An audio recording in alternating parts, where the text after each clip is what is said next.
नमस्कार दोस्तों, स्वागत है आपका मेरी एक और नई कहानी में। जिन दीदी के घर में मैं काम में लगी हूँ वो काफ़ी दिनों से बीमार हैं। बिस्तर पर पड़े पड़े भी वो बोर नहीं होती, कुछ कुछ लिखती रहती हैं। वो मुझसे क्या किसी से भी ज़्यादा नहीं बोलती। कॉलोनी वाले उनसे ज़्यादा उनकी सास अम्मा जी को जानते हैं। बिना बात किए कैसे रह लेती हैं समझ नहीं आता। मुझसे भी ज़्यादातर उनकी सास जी ही बात करती हैं। जब दीदी जी ठीक थी तो एक बार काम बता समझाकर एक कोने में हो जाती थी। कभी कभी कुछ कमी होती तो आकर धीरे से बताती थी, मगर अम्मा जी रोज़ मेरे साथ साथ काम में लग जाती हैं। उनके अनुसार सब करना होता है। बहुत महीन तरीके से काम कराती हैं, रोज़ ही सारा दम निचोड़ लेती हैं। पता नहीं दीदी जी कैसे नौकरी और घर दोनों संभालती होंगी, पर उन्हीं की सास जी की वजह से ये काम भी मिला है। भैया बाहर रहते हैं, हफ्ते या महीने में कभी कभी आते हैं। बहुत हंसमुख और सुंदर हैं। जब भी घर में आते हैं घर एकदम से चहकने लगता है। दीदी भी गुलाबी सी हो जाती हैं। बेटा खूब लाड करता है और अम्मा जी निहाल हुई रहती हैं। घर में सब कहते हैं काम को लेकर बहुत जुनूनी है। आधी रात भी कोई खबर आए तो तुरंत अपनी टीम के साथ लग जाते हैं। दीदी बड़े दिनों से बिस्तर पर है, तकलीफ है उनको चलने फिरने में, इसलिए उनकी बीमारी पर मुझे कुछ कह के गए हैं। ध्यान रखना इनका, अपने लिए बहुत लापरवाह है मैडम जी। उनका जो बेटा है थोड़ा संकोची है, पर आजकल दादी जी साथ रहकर कुछ खुल गया है। कभी कभी दादी जी से उलझ पड़ता है।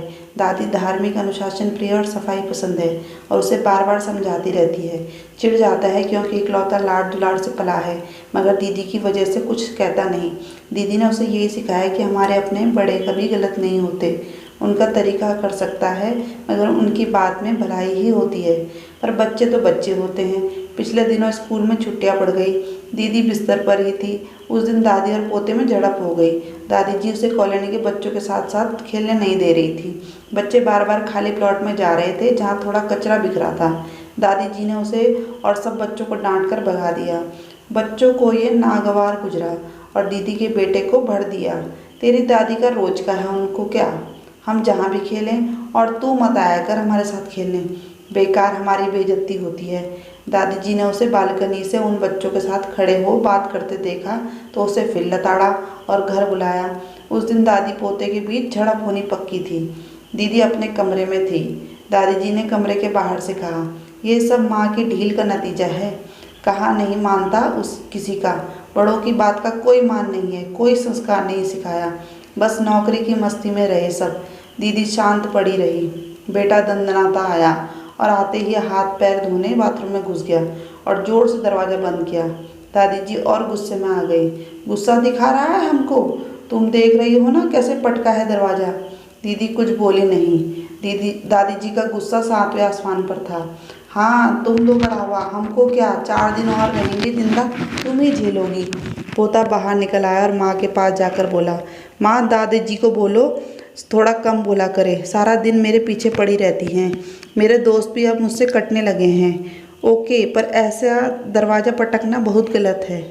यार माँ, दीदी ने सख्ती से कहा तो दादी का पोता कसमसा गया। जाओ तुम आंटी जी से दूध बनवा कर पी लो पहले। नहीं आंटी जी से नहीं, दादी जी से कहता हूँ, वो मेरे मन मुताबिक बनाती हैं। लेकिन क्या? वो नाराज़ हैं। क्यों? अरे आपको कुछ नहीं पता, आप तो ऑफिस में रहते हो, दिन भर मैं झेलता हूँ इनको। पोते की आवाज़ में कड़वाहट आ गई थी। मैंने सब्जी काटते हुए बाहर से देखा। दीदी ने बेटे का हाथ थाम लिया था। उसका चेहरा रुआंसा हो गया। झेलना? मैं जब टोकती हूँ तो क्या तुम मेरे लिए भी ऐसा ही सोचते हो? सॉरी माँ, पर आप तो समझाते भी हो ना। पर दादी जी तो नॉन स्टॉप किसी के भी सामने शुरू हो जाती हैं। मेरी भी कोई इज्जत है। तुम सुनोगे, अमल करोगे तो वो क्यों बोलेंगी? हाँ आप भी उनका ही साइड लो। मैं साइड नहीं ले रही, तुम्हें रास्ते बता रही हूँ। कैसा रास्ता? पहले जाओ दादी जी को सॉरी बोलो। नहीं मैं नहीं बोलूँगा। गलती उनकी है कि मेरी? गलती किसकी है ये निकालना ज़्यादा ज़रूरी है या दादी जी? दीदी ने थोड़ा सख्त होते कहा, फिर नरमाई से बोली, बेटा दादा दादी किस्मत वालों को मिलते हैं। दादी जी हम सब में सबसे ज़्यादा तुमसे प्यार करती हैं, फिक्र करती हैं। झूठ आप बना रहे हो। बोला आओ दूध पी लो। अम्मा जी ने पोते के लिए दूध तैयार कर दिया था। दीदी ने दादी के भोले को मुस्कुराहट के साथ देखा।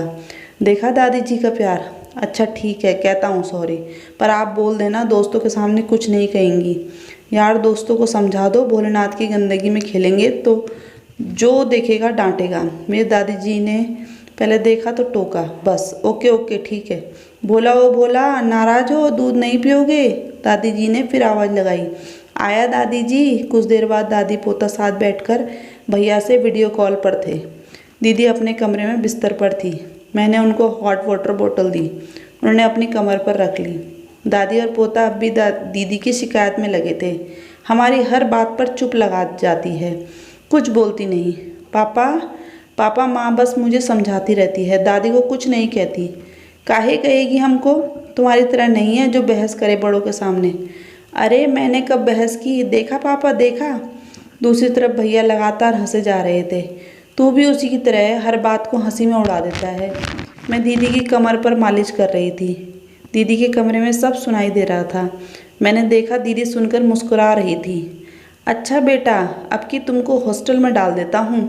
काहे हॉस्टल में डालोगे भोला को? हमारा भोला हमारे साथ ही रहेगा, है ना भोला? पापा मैं नहीं जाऊँगा, मैं दादी जी और माँ के साथ ठीक हूँ।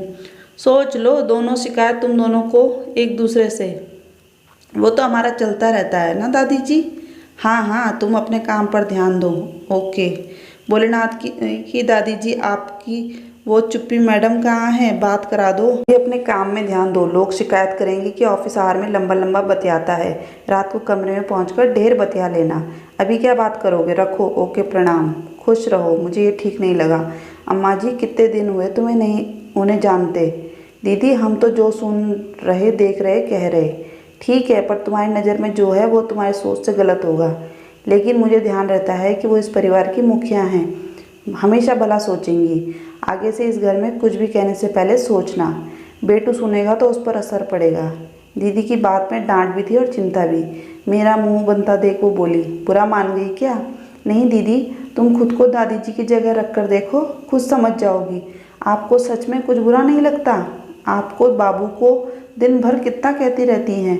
दीदी शांत थी, बोली तुमको समझ नहीं आई ना बात? समझना क्या है दीदी, हमसे तो ऐसा बर्दाश्त नहीं होगा। सुन, तेरी समझ को कहती हूँ।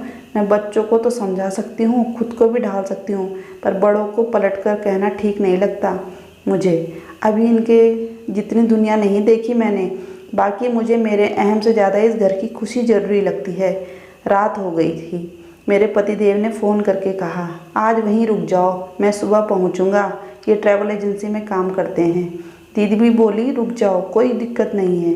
अम्मा जी भी राजी थी। रात में दादी ने पोते को अपने साथ सुला लिया। मैं दीदी के पास फोल्डिंग बेड पर सोने की तैयारी कर रही थी। अम्मा जी ने आवाज़ लगाई, धानी, ओ धानी, जरा पैर दाब दो हमारा बिटिया। मैं अम्मा के पास आई। अम्मा मुझे फ़ोन देकर बोली, दीदी को दे आ, भैया का नंबर लगाए हैं, और जल्दी जा और जल्दी आ। दीदी भैया बात कर रहे थे। अम्मा बोली, दरवाज़ा भेड़ दो, आराम से बतिया लेगी। मैंने उठकर दरवाज़ा बंद कर दिया और अम्मा के पैर दबाने लगी। नींद में जाते जाते अम्मा बोली, धानी तुम अच्छा कस के दबाती हो, पर भोला की माँ के हाथ में दुलार होता है, उसके हाथ की बात ही कुछ और है। मेरे सामने अब अम्मा का दूसरा ही स्वरूप आ रहा था। दीदी शायद इसीलिए शाम को मुझे समझा रही थी। अम्मा बुदबुदा रही थी, बेचारी बड़े कष्ट में है, हमारे हाथ में भी तो कुछ नहीं, अब बस जल्दी ठीक कर दे भगवान उसको। अम्मा जी सो गई। दीदी भी भैया से बात करके सो गई। पूरे घर में दीदी के कमरे से आती गुलाब की भीनी खुशबू फैलकर घर के माहौल को बेहद शांत और सुकून भरा बना रही थी। अमूमन मुझे दूसरों के घर जल्दी नींद नहीं आती, मगर अम्मा के घर में उस रात बड़ी गहरी नींद आई। दोस्तों, आज की कहानी आपको कैसी लगी हमें कमेंट में ज़रूर बताइएगा, और हमारे चैनल से ऐसे ही जुड़े रहिए। हमारे चैनल को ज़रूर सब्सक्राइब कीजिए और ऑल पर क्लिक कीजिए, जिससे आपको हमारे लेटेस्ट वीडियोस के नोटिफिकेशन मिलते रहें। कहानी पूरी सुनने के लिए धन्यवाद।